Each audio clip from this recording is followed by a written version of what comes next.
Mais ça, par exemple, ce phénomène-là que tu viens de nous faire entendre, c'est probablement le signal qui caractérise une comète lorsqu'elle se déplace à grande vitesse en direction de la Terre. Et c'est probablement ce qui a été, si par exemple une oreille humaine avait été dotée de ce casque qui nous permettrait d'écouter effectivement ce type de signal, c'est probablement ce qu'elle aurait entendu en 1908 lorsque une comète très importante est venue frapper le sol terrestre. Ça se passait donc en Russie, dans la Tunguska, en 1908, et a créé un phénomène, un cataclysme absolument gigantesque. En deux mots, ce qui s'est passé est inouï. En quelques instants, voilà que les promeneurs qui étaient quelque part, et heureusement ils étaient très isolés, dans la Grande Taïga, donc dans la Tunguska, donc en Sibérie, ont aperçu, en levant le regard vers le ciel, ont aperçu une sorte de boule de feu. Cette boule de feu a grandi très rapidement. Qu'est-ce que c'était que cette boule de feu? C'était en fait un immense bloc de glace, qui était donc la tête, le résidu en fait d'une comète. Et cette comète mesurait 100 mètres de diamètre. Ce bloc de glace mesurait 100 mètres de diamètre. Et pesait, alors tiens-toi bien, parce que tu nous écoutes là-dessus, c'est quand même fou, 1 million de tonnes. Ce million de tonnes est arrivé à la vitesse stupéfiante quand même de 50 km à la seconde, 50 km. Donc absolument gigantesque. Et donc c'est une vitesse qui est énorme, évidemment, et qui a provoqué, lorsqu'elle s'est écrasée sur Terre, qui a provoqué une catastrophe absolument incroyable.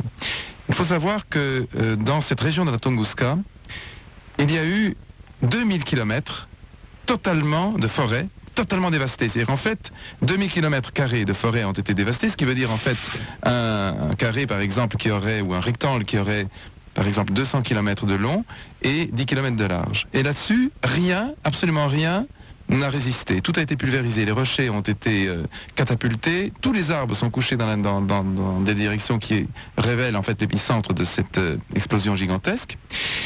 Et l'onde de choc, à cette époque-là, donc en 1908, a fait 3 fois le tour de la Terre, c'est-à-dire a été entendue 3 fois donc, à un intervalle régulier, donc a fait 3 fois le tour de la Terre. Et ensuite, pendant plusieurs jours, des poussières se sont élevées, ont obscurci la totalité du globe terrestre, obscurci pendant pratiquement une semaine. Et la luminescence, la thermoluminescence en fait qui a été créée par l'incendie a été telle qu'à Londres, on pouvait apercevoir effectivement des ombres donc en pleine nuit, qui n'étaient pas des ombres lunaires, mais qui étaient des ombres provoquées par la luminescence du phénomène qui se passait à des milliers de kilomètres de là. C'est quelque chose d'inouï, on a pris ça à l'époque pour une aurore boréale. C'était pas du tout une aurore boréale, c'était le plus grand cataclysme qui effectivement ait pu frapper la Terre. C'est arrivé d'une comète. C'est exactement le son que nous avons entendu là tout à l'heure. Donc on peut peut-être le réécouter. Ah, il faut le réécouter, oui. Ah, il faut le réécouter, donc on va le réécouter tout de suite, j'espère que je me trompe pas. On écoute. Hein? T'es prêt? C'est parti. C'est parti, j'espère que je me gourre pas. Hein. C'est celui-là? C'est celui-là. C'est pas du Jean-Michel Jarre, hein.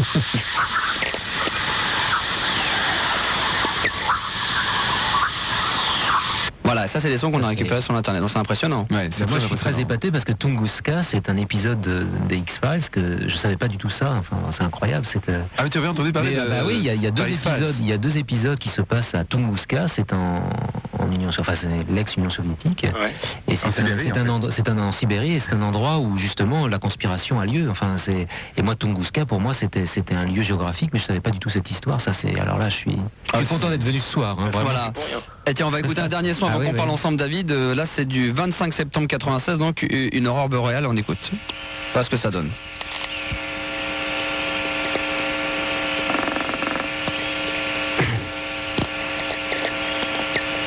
J'espère que tout le monde a bien entendu. Ah, j'ai un peu ce bruit-là quand j'essaye de capter Fun, moi.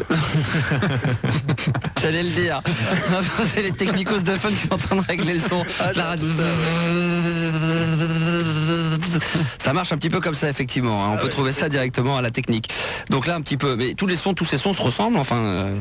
Oui, ils sont d'une famille qui sont plus ou moins semblables. Ouais. Mais ce qui est fascinant tout de même, c'est que ces sons sont d'origine extraterrestre. Enfin, moi, ce qui me fascine, effectivement, c'est que ils ont voyagé pendant très très longtemps, pour certains d'entre eux, et puis qu'ils nous parviennent grâce aux radiotélescopes.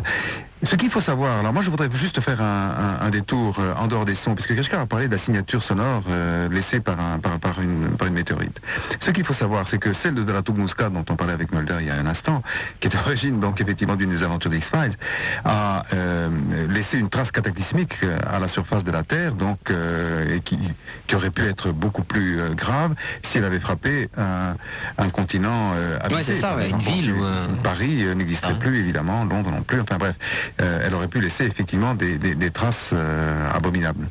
Ceci étant, ce qu'il faut savoir, c'est que des météorites beaucoup plus petites arrivent intactes pour certaines d'entre elles tous les jours sur la Terre, et que on a commencé à partir des années 50 à s'intéresser de manière plus précise à ces objets extraterrestres qui viennent donc de l'espace, et à notre grande surprise, on a pu découvrir dans les années 50, enfin pour la première fois, c'était en 58 ou 59, quand on a fait des analyses très sérieuses sur des composés organiques éventuels que l'on pouvait recueillir à la surface de ces blocs noirs qui ne sont autres que des cailloux tombés de l'espace. Des chondrites carbonés. Chondrites carbonés. On a pu recueillir des chaînes d'acides aminés. Ça veut dire quoi? Ça veut dire que ces objets contiennent des formes de vie élémentaires, certes, mais la vie est là. Des rudiments, des traces de vie, des briques de vie. Voilà. Quel genre de traces alors Sous quelle forme? D'accord, d'accord. Ce sont des acides aminés, c'est-à-dire ce sont des longues chaînes organisées de manière très précise. Ce sont un peu comme des espèces de molécules prébiotiques. Ce sont en fait des pré-ADN ou des pré-ARN. Voilà. Alors ça veut dire quoi? Mais ça veut dire que c'est un signal extrêmement fort en direction de la vie dans l'espace. Ça veut dire que si ces objets extraterrestres extérieurs à la Terre sont porteurs d'acides aminés, ça veut dire que effectivement la vie est partout, qu'elle s'est développée ailleurs, et qu'à l'instant où nous parlons, il existe d'autres êtres aussi intelligents que nous qui s'interrogent, qui se demandent, sommes-nous seuls dans l'univers? Où est-ce qu'ils sont? On n'en sait rien. À quoi est-ce qu'ils ressemblent? On ne le sait pas encore. Mais ils sont là, c'est certain. Wow. Ouais, donc... Nous, on leur a envoyé du Bach et du Mozart, je crois, hein, dans une sonde. On avait envoyé des traces de civilisation. C'était sur quelle sonde? On a fait ça, c'est Carl Sagan, qui est un des grands, défenseurs de l'idée de la vie extraterrestre. Ouais. Qu'est-ce que c'était exactement comme expérience? Carl Sagan. Ouais, mais c'est quoi d'envoyer du son donc d'envoyer en fait un petit peu une sorte de succédané, enfin de résumé du patrimoine culturel humain. C'est-à-dire en fait il y avait bien entendu il y avait toute la culture de l'humanité qui est partie à bord de cette sonde, mais il y avait aussi de la musique, pas de la musique bien sûr, du Mozart, du Bach, ce que l'on considère comme des productions universelles en fait. Oui. Et également de l'ADN humain. C'est-à-dire du sang, c'était quand ça? C'était en fait en 1980, au moment où la sonde Pioneer 10 a quitté le système solaire pour s'enfoncer vers le centre de la galaxie, c'est-à-dire de la constellation du Taureau exactement. Donc pour s'enfoncer hors de notre système solaire, dans l'espoir qu'un jour d'autres... Aujourd'hui, aucune nouvelle, rien. Non, rien du tout. Rien du tout. Non. Mais elle est loin. Elle est très loin maintenant. Elle a quitté le système solaire, c'est-à-dire que depuis 86, cette sonde, donc Voyager est partie. Comment? On la suit toujours ou on l'a perdue? Non, on l'a perdue maintenant. Non, elle a cessé d'émettre. Mais elle voyage toujours, elle va toujours à la même vitesse. Qu'est-ce qui nous prouve qu'elle voyage toujours? Ah, on le sait. Mais c'est certain. Bien sûr, c'est certain. C'est pourquoi est-ce que c'est certain? Parce que effectivement, il n'y a aucune détérioration possible dans l'espace. Elle ne rencontre rien. Je parle de l'espace extra-système solaire. C'est-à-dire qu'en dehors du système solaire, hors de la ceinture des astéroïdes, il n'y a plus rien. Justement, oui. Non, il n'y a plus rien. Plus rien du tout. Il n'y a pas le moins d'astéroïdes dans... Se satelliser sur une autre planète, de prendre l'orbite d'une planète et puis de rester à tourner indéfiniment sur la planète. Non, mais attends, écoute. Très important, là, il faut que tu saches quelque chose de vraiment... De quoi, qu'est-ce qu'il y a? Ça signale. Ça signale, c'est bon. On a des news. Non, quelque chose de très important. Tu sais que si, effectivement, tu voyages à l'intérieur du système solaire, tu vas rencontrer en pagaille des objets, notamment des comètes, et puis ce qu'on a appelé tout à l'heure des astéroïdes, ou bien des météorites. Ça, c'est absolument clair. Mais une fois qu'on a quitté la limite du système solaire, la dernière planète étant, comme tu le sais, Pluton, une fois qu'on est au-delà de Pluton, on entre dans un tout nouveau site qui est le site interstellaire. C'est-à-dire que on n'est plus dans l'interplanétaire. Entre les étoiles. On est entre les étoiles. Et dans le site interstellaire, tu sais ce que tu as comme matière? Tu as un atome, en fait, un atome d'hydrogène, tous les mètres cubes lumière. Donc c'est vraiment, c'est rien. C'est un petit atome de rien qui se promène, qui est un atome vagabond, qui a été effectivement éjecté par le Soleil, mais il n'y a plus rien. On est à une température de moins pratiquement 273 degrés, on est quasiment tout près. Moins 273. Oui, on est à moins 272. En fait, en réalité, on n'est pas à cette température qui serait le zéro absolu, mais on est juste à 3 degrés et quelques au-dessus du zéro absolu. Donc on est vraiment à une température extrêmement basse et il y a un atome qui flotte comme ça, qui est un atome vagabon, tous les mètres cubes lumière. Donc c'est vraiment rien. Ouais, c'est vraiment rien du tout. Donc il n'y a rien et on sait à ce moment-là que la sonde, que ce soit Pionnière 10 ou Voyageur, eh bien ces deux sondes, parce qu'il y en a deux maintenant, ont quitté le système solaire et sont en route vers un autre système, vers une autre étoile. Mais alors il faut que tu saches aussi qu'à la vitesse où ça voyage à peu près à 400 000 km à l'heure. Hein, ces deux sondes ont à peu près cette vitesse-là. Et c'est une vitesse déjà très élevée pour une sonde. Eh bien, à cette vitesse-là, c'est combien de temps il faudra pour atteindre hypothétiquement un autre système solaire? On a compté maintenant. Milliards d'années, non? Oui, on a 8 milliards d'années. Ouais. 8 milliards d'années 8 milliards d'années, à ouais. 400 000 km/h. À 400 000 km/h, 8 milliards d'années avant d'atteindre un système, avant que la probabilité d'atteindre un système, même pas habité d'ailleurs, simplement un système solaire possible, eh bien, nous mène effectivement à la hauteur de 8 milliards d'années. Il y a bien longtemps que la planète bleue n'existera plus. Eh bien, probablement. Donc, ce qu'on sait, c'est qu'effectivement, il faudra bien des milliards d'années avant qu'elle soit recueillie. Mais elle est en route. Cette sonde, là. Comment? Qu'est-ce qui la propulse, cette sonde, dans l'infini, comme ça? L'inertie. L'inertie? Oui, rien d'autre. Parce qu'évidemment, elle n'a plus de carburant. Mais tu sais que dans l'espace, rien n'arrêtera sa course, comme dirait Mulder. Oui, puis il n'y a pas de frottement, il n'y a rien. Il n'y a pas de frottement, il n'y a rien. Donc elle poursuit sa course à l'aveugle. Elle est dans le vide. Ta question, David, à la base. C'était pas vraiment une question, c'était surtout un constat un petit peu dubitatif quant aux preuves photographiques que pouvaient apporter les gens comme nous de présence éventuellement extraterrestre.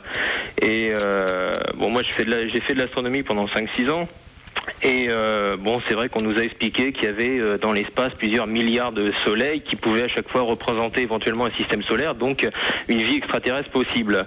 Mais ce que j'arrive pas à comprendre, c'est qu'avec tous les moyens qu'on a actuellement photographiques et vidéos, qu'on n'ait pas de traces beaucoup plus palpables et formelles d'une présence extraterrestre. Je veux dire, c'est souvent que des images floues, des vidéos plus ou moins en bouger, il n'y a rien de véritablement statique, de vraiment clair et de visuellement correct.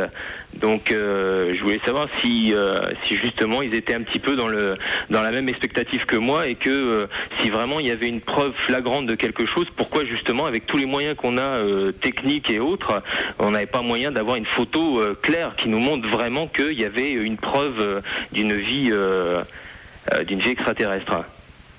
Ben oui, effectivement, on l'a dit tout à l'heure, moi je déplore qu'il n'y ait pas un document effectivement irréfutable, parfaitement clair, parce lisible. Que je vous sens quand même quelque peu, parce qu'on vous a pas posé la question aux jumeaux, hein, mais est-ce que vous croyez véritablement à une vie extraterrestre, mais pas dans l'esprit d'acide ou d'atomes, mais quelque chose de beaucoup plus, comment dirais-je, comme Mulder le montre dans ses films, d'une présence véritablement, comment dirais-je, d'apparence humaine. Mais intelligente. Écoute, alors là... Évoluer. Oui, voilà, ouais. En tout cas, moi ça je m'engage alors à fond, si on peut dire. Parce que je vous sens fataliste quand même, je vous sens non, pas du tout. Dans vos propos. Pas du tout, mais non, en fait on est un petit peu, entre guillemets, comme ça un petit peu déçu qu'il n'existe pas de preuves plus claires en faveur de l'existence extraterrestre, mais de preuves, entre guillemets, de témoignages, de vestiges. Mais enfin, en ce qui concerne notre conviction, elle est faite depuis bien longtemps. Je suis absolument convaincu, je l'ai dit il y a un instant, qu'à l'instant nous parlons, d'autres formes de vie intelligentes se posent des questions sur l'habitabilité de l'univers. Bon. Tout à fait, mais de là, s'ils viennent directement sur la planète, il n'y a aucune raison que ça se produise. C'est plus compliqué que ça. Je pense qu'effectivement, il y a un phénomène ovni, que ce phénomène est absolument mystérieux, que 3% des cas d'observation résistent, oui, absolument. Toutes les conversations que nous avons pu avoir avec des spécialistes, Keshka parlait tout à l'heure du patron du CEPRA, convergent vers l'irréfutabilité, si on peut dire, du phénomène ovni. Il renvoie à quelque chose de mystérieux. Effectivement, il y a des objets qui se promènent, ou en tout cas des phénomènes lumineux qui sont à chaque instant signalés un peu partout sur la Terre. Ouais, mais bon, et on ne sait pas à quoi ils renvoient. Voilà, mais ils sont sont pas... Dans les 3% qui ne sont pas explicables, c'est là qu'il faut aller chercher, évidemment. Oui, mais peut-être qu'on n'a pas encore les connaissances suffisantes pour les expliquer. Mais bon, regardez, par exemple, il y a 8000 ans, quand ils voyaient une comète dans le ciel ou une étoile filante, enfin un astéroïde qui traverse l'atmosphère, bon, ils ne savaient pas ce que c'était. Donc pour eux, ils pouvaient très bien donner comme explication que c'était quelque chose de surnaturel, alors que maintenant on est à même de l'expliquer, de savoir de ce que c'est. Donc en fin de compte, les 3% qui sont inexplicables pourront s'expliquer peut-être dans les 10 ans à venir avec... Oui, tout à fait. Mais enfin, ce qu'il faut savoir, c'est que les spécialistes qui s'interrogent et qui travaillent vraiment très sérieusement sur la question, avec des moyens de scientifiques et des méthodes scientifiques, produisent des hypothèses. Un certain nombre d'hypothèses, une hypothèse terrestre, une hypothèse, par exemple, la manipulation collective, par exemple, d'expériences faites par l'armée, enfin bref. Ils ont produit un certain nombre d'hypothèses. Et parmi ces hypothèses, il y en a une qui est, comme on dit en science, plus prégnante que les autres, qui est l'hypothèse de type extraterrestre. Et ce sont eux qui le disent en tant que scientifiques. Nous avons aujourd'hui un certain nombre d'hypothèses. Celle qui nous paraît la plus vraisemblable, en tout cas la plus économique, c'est l'hypothèse de type extraterrestre. Alors, ça ne veut pas dire que nous détenons des preuves de la présence extraterrestre sur Terre ou de l'origine extraterrestre des objets dont nous parlons. Mais enfin, en tout cas, ce que nous pouvons dire, c'est que des spécialistes scientifiques qui s'interrogent sur ces phénomènes produisent des modèles et que les modèles les plus vraisemblables, selon eux, sont des modèles de type extraterrestre. Alors ça, c'est quand même quelque chose sur lequel on doit s'interroger. Ouais. Enfin, c'est vrai que ça reste toujours plus ou moins frustrant de n'avoir aucune véritable preuve. Oui, ça. Parce que bon, quand même, on est à l'ère de l'informatique, des vidéos numériques, des appareils numériques et...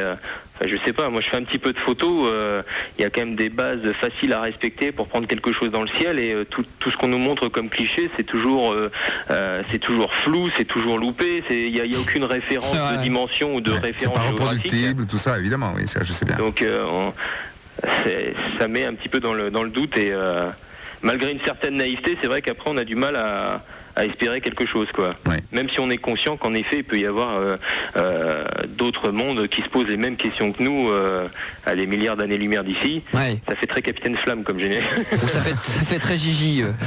Ça fait très Gigi comme tout à l'heure, quoi. Comme on l'avait dit la fois d'avant, s'ils veulent vraiment se montrer une bonne fois pour toutes, qu'ils aillent sur la place de Rome ou qu'ils viennent sur les Champs-Élysées puis qu'on les voit, quoi. Hein. Mon petit David, merci en tout cas. Ouais, Maxou, c'est impeccable, nickel. C'est la première fois que je passais à les radios et c'est très bon esprit. J'avais 200 BPM, mais ça va, ça l'a fait. Ah oui, t'étais un peu speed. Ouais, un peu speed, ouais. D'accord, ok. Bonne bourre à toi, David. Ouais, ça marche. Bonne fin de nuit, amuse-toi bien. Nico, 17 ans de Tarbes, est avec nous. Bonsoir, Nico. Ouais, bonsoir. Alors, on t'écoute, Nico. Merci de ta patience, parce que je sais que ça fait longtemps que t'es là. Ouais, ça fait à peu près 2 heures. Bah alors, c'est bon, ça. Ouais. Alors, vas-y. Ouais, en fait, à la base, j'ai 4 bouquins chez moi qui s'intitulent Les ovnis et les extraterrestres dans l'histoire, qui ont été écrits par Yves No. Vous connaissez ? Oui, bien sûr. Justement, c'est un super copain à vous, on le sait. donc en fait, je voulais justement parler de... il y a pas mal de sujets abordés dans ces bouquins, parce que j'en ai 4 tomes, je sais pas s'il en existe plus. Mais il y a pas mal de sujets, j'en ai choisi quelques-uns qui m'ont paraissé un peu curieux, quoi. En fait, je voulais premièrement, parce que j'ai 2 petits sujets. Tout d'abord, est-ce qu'on peut assimiler la mythologie à l'existence ou à la venue d'une vie extraterrestre sur la Terre ? Oui, on en a parlé un petit peu tout à l'heure. Je sais pas si tu te souviens. C'est un peu pareil, ouais. Oui, mais c'est un peu ça. La mythologie, qu'est-ce que c'est ? C'est un rêve collectif qui est plus ou moins systématisé et qui est conduit à terme de l'histoire, c'est par exemple des milliers d'années après, sous la forme d'allégories, de métaphores plus ou moins sophistiquées, plus ou moins complexes. Et elles traduisent, ces mythologies traduisent des aspirations, des désirs collectifs. Et parmi les aspirations et les désirs collectifs des peuples de l'Antiquité, je suis convaincu qu'un certain nombre se tournent vers le grand univers, se tournent vers le ciel, puisqu'effectivement, dès que l'homme des cavernes, donc dans le néolithique, il y a 30 000 ans, 40 000 ans, 50 000 ans, l'homme de Cro-Magnon, en fait, même jusqu'à 100 000 ans en arrière, et on pourrait même revenir encore beaucoup plus tôt dans l'histoire de l'hominisation, puisque avant l'homme de Cro-Magnon, comme tu sais, il y avait l'homme de Néandertal, et cet homme de Néandertal, qui est le premier premier hominien à peu près conscient de son environnement et qui commence à fabriquer des outils, eh bien, dès cette époque-là, il y a donc presque 500 000 ans, dès cette époque-là, on voit apparaître dans les premiers dessins de cet homme de Néandertal qui, contrairement à la légende, n'était pas du tout un guerrier farouche, belliqueux, mais c'était aussi et avant tout un artiste et probablement un être très doux, beaucoup plus doux que l'homme de Cro-Magnon qui est arrivé ensuite et qui l'a complètement écrasé. Et il faut dire que le premier génocide de l'histoire, c'est Cro-Magnon qui triomphe de Néandertal. Oui. Et en fait, Néandertal laisse des témoignages. Et les premières mythologies naissent et apparaissent à cette époque. Il y a déjà, tiens-toi bien, 500 000 ans. Et il y a 500 000 ans, on voit apparaître dans certaines grottes, donc c'est très très haut dans l'histoire, on voit apparaître déjà des témoignages qui sont interprétés aujourd'hui comme les premiers rudiments de ces mythologies, où on voit des boules de feu, on voit donc très distinctement le soleil, on voit très distinctement des étoiles, et on voit des boules de feu, et on voit même des rudiments de ce qu'on pourrait appeler aujourd'hui des ovnis.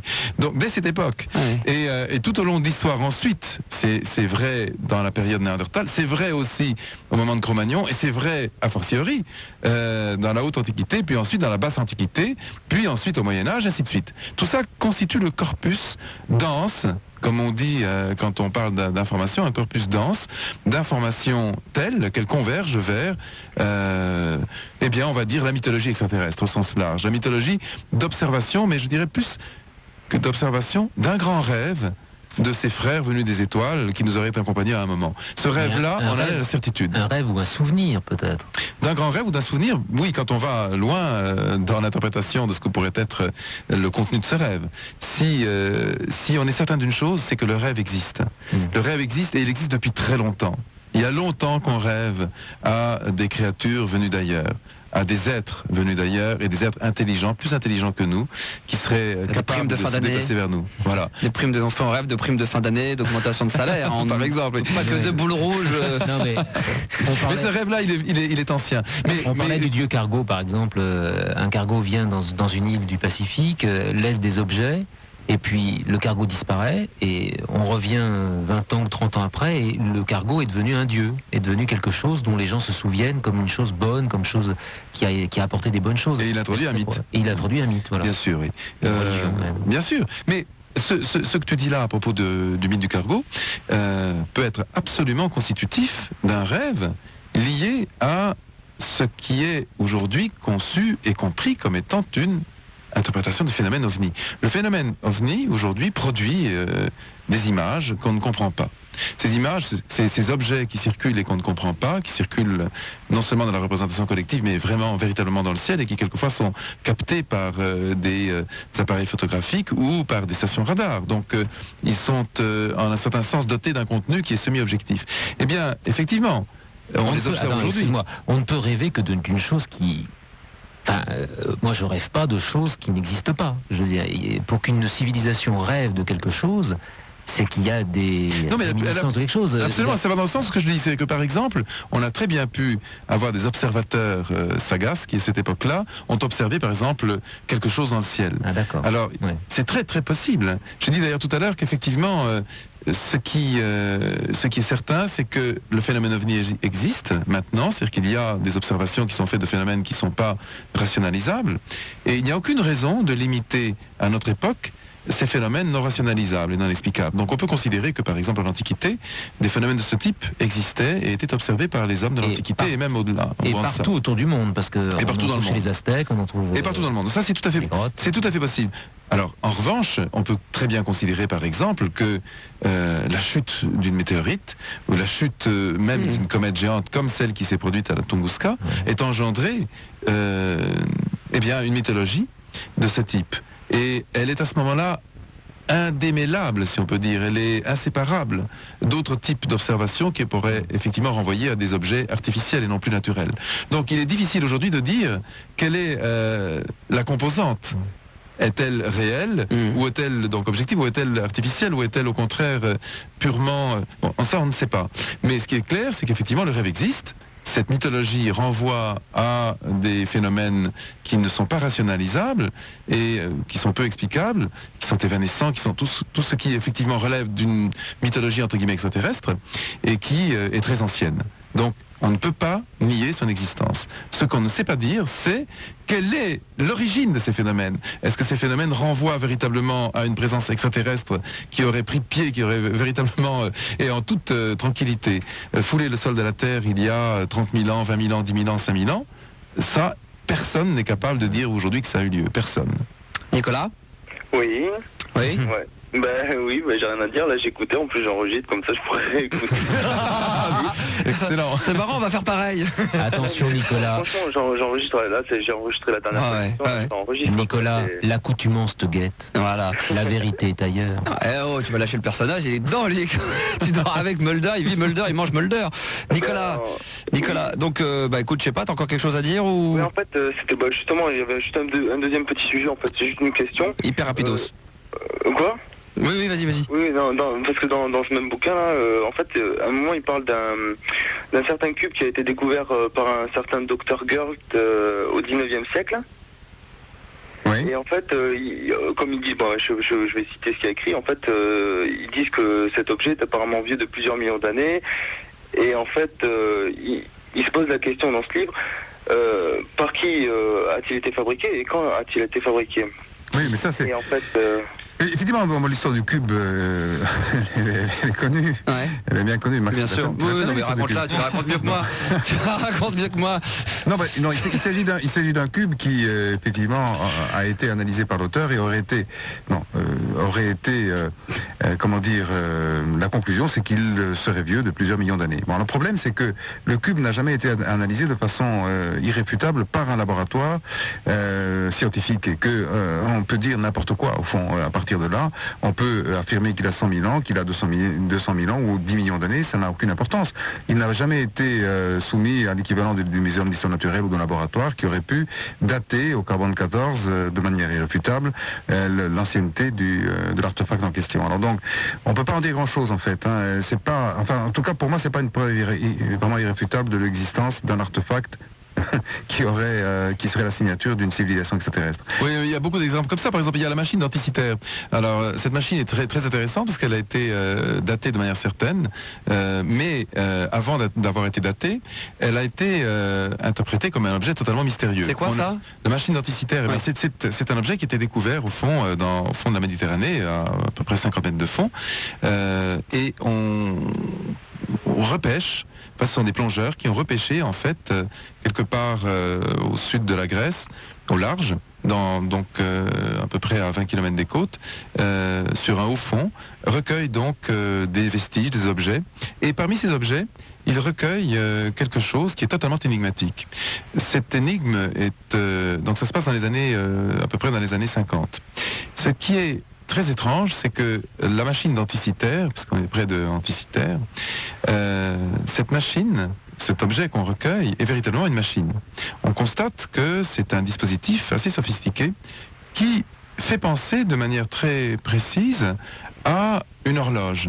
Et on se dit, mais comment est-ce que, au minimum, cet objet a 8000 ans, et comment est-ce qu'il y a 8000 ans, on a pu construire effectivement une horloge, et particulièrement cette horloge renvoie à des mouvements qui sont probablement des mouvements de planètes, et on dit, tiens, c'est un planétarium. Et effectivement, c'était une sorte de planétarium très rudimentaire. Il a fallu pratiquement un quart de siècle, c'est 25 ans, pour comprendre exactement ce qu'était la machine d'Anticythère. Mais pendant très longtemps, et des ouvrages ont été en abondance et par dizaines écrits sur cette machine en disant la seule explication possible, c'est l'explication extraterrestre. Cet objet vient d'ailleurs. Ouais. Et en tout cas, s'il ne vient pas d'ailleurs, sa conception vient d'ailleurs. Et bien sûr, donc c'était ce qui, évidemment, se tombait sous le sens à l'époque. Jusqu'à ce qu'on découvre des plans qui ont été engendrés par des mécaniciens grecs. Or, les mécaniciens grecs étaient des personnages absolument géniaux, qui, comme Héron, par exemple, qui a été Héron d'Alexandrie, qui a été l'auteur du premier réveil, en fait, automatique, et puis aussi de 1000 choses, notamment le distributeur de boissons automatique, il y a assez longtemps, et qui effectivement, même de la machine à vapeur, de la machine de Héron, était l'ancêtre lointain de la machine à vapeur.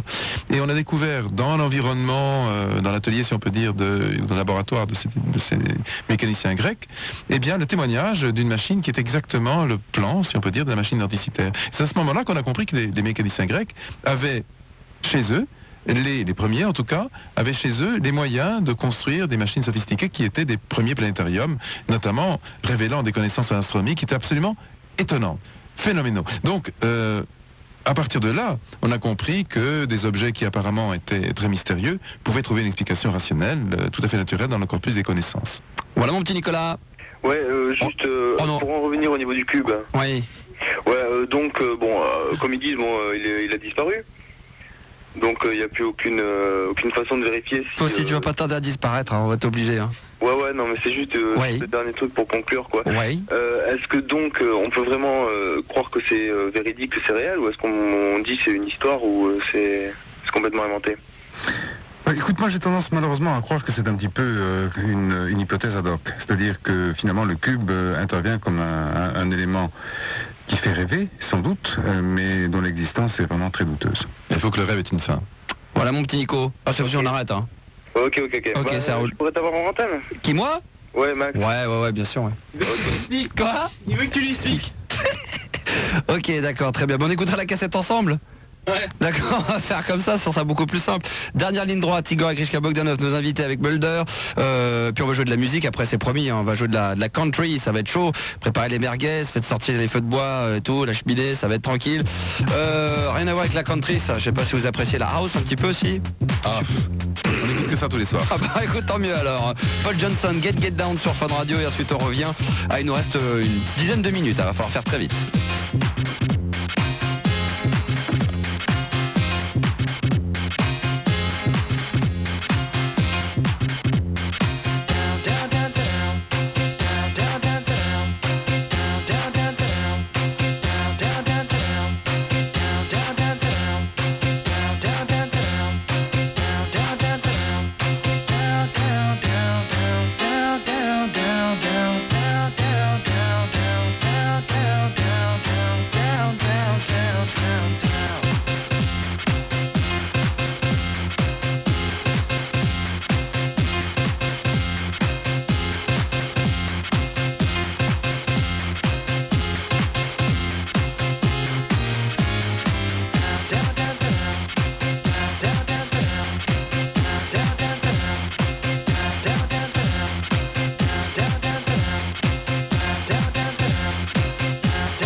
Bienvenue dans l'inconnu. Soirée spéciale extraterrestre avec Igor et Grishka Bogdanov sur Fun Radio. Et également un invité d'honneur, Mulder, qui est avec nous également jusqu'à minuit. Profitez-en, enfin faites vite, hein, on va faire très rapidos. Romain, 17 ans, Damien est avec nous. Ouais, salut Max, bonsoir Igor, Grishka et Mulder. Salut. Ouais, salut. Alors Romain, on va parler des météorites ensemble. Ouais, alors j'ai entendu parler d'une théorie en fait, comme quoi il y aurait divers météorites, comprenant des composés organiques, comme vous en avez un peu parlé avant, hein, qui aient pu être à la source en fait de la vie sur Terre. Donc en fait je voulais savoir si vous pensiez que la vie terrestre pouvait être tout simplement d'origine extraterrestre. Bon, mais là, il y a vraiment des hypothèses très intéressantes qui sont assez récentes d'ailleurs, mais qui circulent sur ce point ce qu'on appelle une panspermie, c'est-à-dire en fait une possibilité on peut le dire, d'une invasion entre guillemets biotique de type extraterrestre. Les exobiologistes, c'est-à-dire ceux qui sont préoccupés aujourd'hui de la connaissance des mécanismes de vie ailleurs que sur Terre, ce qu'on appelle donc l'exobiologie, sont pratiquement unanimes sur ce point. Ils constatent que chaque année, 30 000 tonnes, il faut que tu saches que 30 000 tonnes de matière extraterrestre tombent, c'est-à-dire sur Terre. 30 000 tonnes, c'est quand même énorme. Chaque année, tu as 30 000 tonnes de météorites, de poussière, parfois des météores un petit peu plus importants, heureusement, ils sont petits. Mais enfin, ça fait quand même 30 000 tonnes qui tombent, essentiellement dans les océans, chaque année à la surface du globe terrestre. Quand tu multiplies par 100, par exemple, tout d'un coup, sur 100 ans, tu vois à peu près le type d'énormes quantités, effectivement, de matière. Hein, c'est énorme. Bon. Alors, si on se reporte à ce qui se passait il y a assez longtemps, c'est-à-dire autour de moins 3 milliards et demi à moins 4 milliards, à 4 milliards 200 millions d'années, dans le passé. À cette époque-là, la quantité de matière extraterrestre qui tombait sur Terre était beaucoup plus importante, pour des raisons qui sont liées au fait que le Soleil de deuxième ou de troisième génération qui avait explosé à cette époque-là avait produit effectivement dans le système une série de matières très très importantes, dont des météorites qui tombaient probablement de l'ordre de 150 000 à 200 000 tonnes par an. Et comme Igor le disait tout à l'heure, dans cette quantité énorme de matière extraterrestre, il y a toujours des acides aminés. Il y a quelques semaines, nous avons parlé avec un exobiologiste qui nous a dit que, selon lui, il était persuadé que la vie sur Terre avait vraisemblablement démarré suite au bombardement intensif de matière donc extraterrestre dotée de ces molécules prébiotiques, de ces briques de la vie que sont les acides aminés, et puis certaines composantes qui interviennent dans l'ADN et dans l'ARN, qui se sont combinées ensuite dans l'océan et qui ont, sous la forme effectivement primitive qu'on connaît, démarré l'évolution sur Terre. Pour lui, c'est une certitude, mais il n'est pas le seul. Aujourd'hui, il y a une majorité d'exobiologistes qui pensent comme cela. Et des animateurs radio aussi. Je vous le dis tout de suite, hein, Romain. Qu'est-ce que tu penses de tout ça, Romain ? Non, mais je suis assez d'accord avec vous, c'est vrai que Tu dis quoi ? Non, mais c'est vrai que c'est assez possible que en fait la vie terrestre est d'origine extraterrestre, quoi. Oui, ben absolument. Et puis, si par exemple, on fait l'analyse, et ça a été fait maintenant, des matériaux qui flottent tout simplement sous la forme de gaz dans l'espace ou de poussière, eh bien, c'est la même chose. On a fait des recueillements qui sont aujourd'hui extrêmement troublants même. C'est que, d'une manière tout à fait certaine, on a recueilli des molécules prébiotiques dans l'espace, très directement dans l'espace, des chaînes longues, notamment des chaînes organiques ou des chaînes préorganiques qui ont été recueillies effectivement dans l'espace et qui ne demandent qu'une chose, c'est de se déplacer sur Terre lorsque une météorite va effectivement servir en quelque sorte de vecteur pour transporter ces molécules prébiotiques qui flottent dans l'espace, mais qui flottent réellement, qui sont là. Je parle de l'espace non pas interstellaire, comme je le disais tout à l'heure, mais interplanétaire.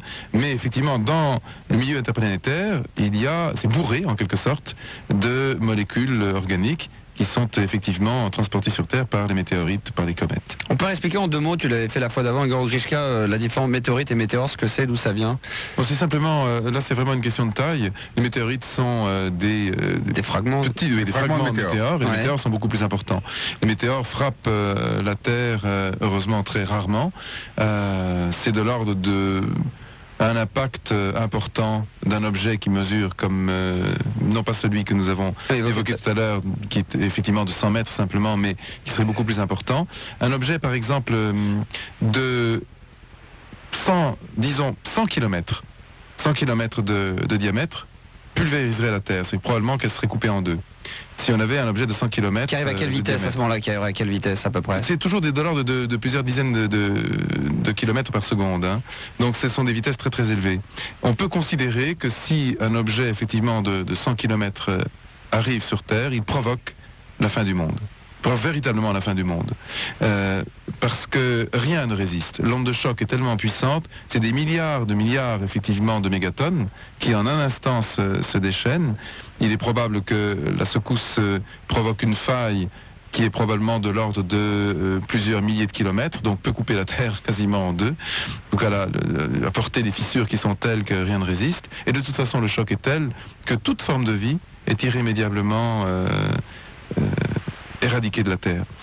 On est constamment en train d'observer, de voir si ça peut arriver ou pas. Il y a moyen d'essayer de détourner ou de... Enfin des plus petites, parce que là on parle de choses vraiment énormes, mais... Ce qu'on fait des... Mais pourtant 100 km, ça paraît pas très gros parce que c'est un département français. Oui. Donc on considère qu'un département français, non, on se dit bon, la Terre est quand même plus... Ben non, en fait, compte tenu de la vitesse, de l'impact énergétique, c'est tellement gigantesque que ça produit ça. Par exemple, si on regarde ce qui s'est passé à propos de l'extinction des dinosaures, donc il y a 65 millions d'années, c'est un phénomène de ce type qui a eu lieu.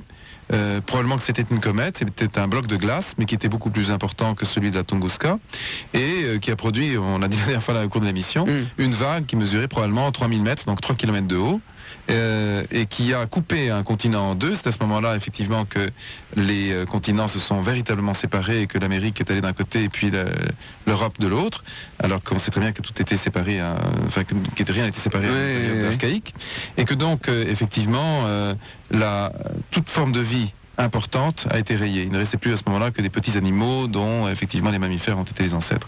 Mais on peut heureusement considérer que ce type d'événement est extrêmement rare et se produit tous les 100 millions d'années.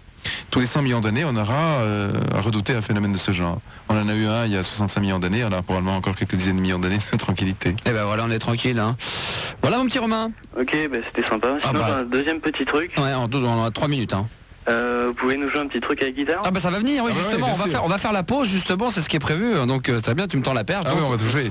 On va faire une pause tout de suite, mon petit Romain, tu joues d'un instrument, toi? Ouais, un peu de flûte traversière. Bon, bah très bien, bah écoute, nous on est venu on est venu avec des harmonicas, il y en a deux, moi je vais en prendre un, Grishka également, et puis tu fais les deux, guitare et... Ah oui, bien sûr, mais j'ai les deux. Ça. Ah d'accord, t'es venu avec du matériel et tout, bon, très bien, donc on va s'éclater, et donc vous allez mettre le son à fond de votre radio, et on va terminer comme ça, en musique, tranquille, peinard, donc Romain, il va falloir être attentif. Ok. Très bien, y a un morceau que tu voudrais tout particulièrement, parce qu'il joue de tout, hein. Sois hyper branchouille, hein. En country, je connais rien, moi. Hein, un petit... non, mais même sur autre chose, n'importe quoi, ils sont hyper branchés. Ouais, tu demandes à Michael Jackson, il te le joue, tu demandes à Stone, il te le joue, tu demandes à Beatles, ils vont te le jouer aussi. Il paraît qu'il joue les Starway to Heaven de Led Zeppelin à l'harmonica. Ah ouais, c'est absolument c'est vrai, ça. C'est vrai. Eh ben, fais-nous une petite démo là. Non, l'harmonica n'est pas accessible. Ah bon d'accord, ok, quel dommage. Uniquement ça. Hein. Allez, suite et fin de cette émission, avant de rendre l'antenne, tranquille peinard, Igor et Grishka, puis peut-être que Mulder va jouer d'un instrument, non, il joue pas d'un instrument. Non. Ma voix, c'est tout. D'accord. Bon, on va plus bel instrument quand même. On va se contenter de la voix, et puis je jouerai également un petit peu d'harmonica. Tout de suite, ne bougez pas. Fun Radio. Vous nous suivez? Tous les matins.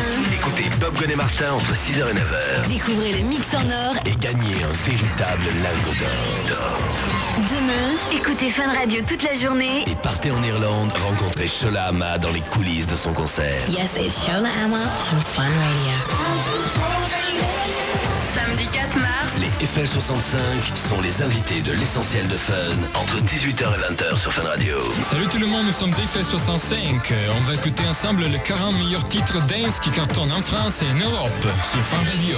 Le 10 mars. Lauryn Hill est en interview toute la journée sur Fun Radio. Et vous offre l'intégrale de ses albums. Fun Radio, on the show. Fun Radio.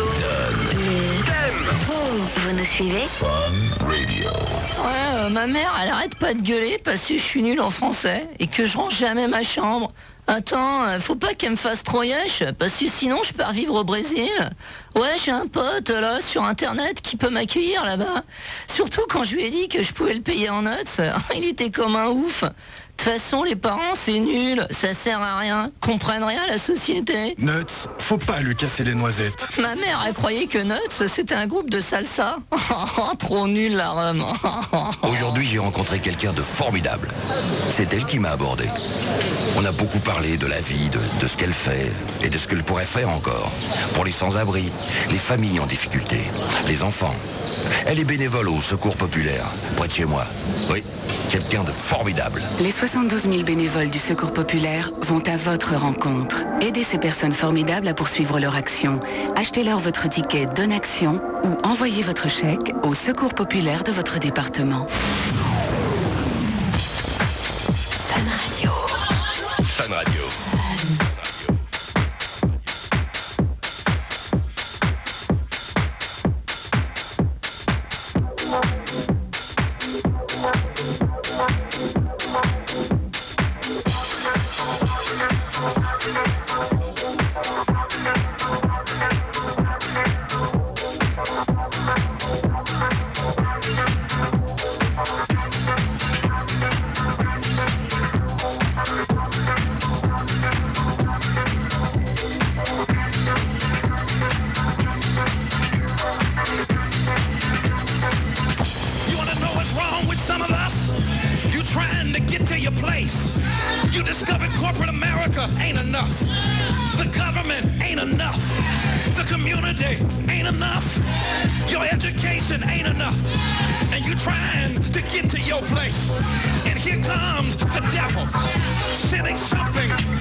Get to the top, I keep on working, never stop.